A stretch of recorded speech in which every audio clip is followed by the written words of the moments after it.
Khyber Pakhtunkhwa KP assembly के बरवक्त इंतखाबात के मामले पर पाकिस्तान तहरीक-ए-इंसाफ पीटीआई की दरख्वास्त पर पेशावर हाईकोर्ट ने इलेक्शन कमीशन और गवर्नर से तहरीरी जवाब तलब कर लिया। पेशावर हाईकोर्ट में केपी असम्बली के बरवक्त इंतखाबात के लिए पीटीआई की दरख्वास्त की समाअत हुई। पीटीआई रहनुमा आजम सवाती, असद कैसर, शिबली फराज और शाह फरमान अदालत में पेश हुए। सूबाई एडवोकेट जनरल ने अदालत को बताया कि चीफ सेक्रेटरी ने आज जवाब जमा किया है।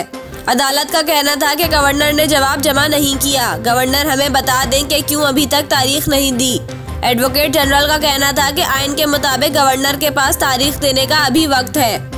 अदालत ने कहा इस पर बाद में बात होगी, पहले तहरीरी जवाब दें कि खत के जवाब में गवर्नर ने तारीख नहीं दी। इलेक्शन कमीशन को अगर तारीख नहीं मिली तो क्या लाए अमल होगा। अदालत आलिया ने इलेक्शन कमीशन को भी तहरीरी जवाब जमा करने की हिदायत कर दी। दौरान समाअत पीटीआई के वकील ने लाहौर हाई कोर्ट का फैसला अदालत में पेश किया। वकील का कहना था कि इलेक्शन कमीशन गवर्नर और सदर के खतूत रिकॉर्ड पर मौजूद है। गवर्नर बहाने बनाकर तारीख नहीं देना चाहते हैं। अदालत ने इलेक्शन कमीशन और गवर्नर से तहरीरी जवाब तलब करते हुए जुमेरात तक समाअत मुलतवी कर दी।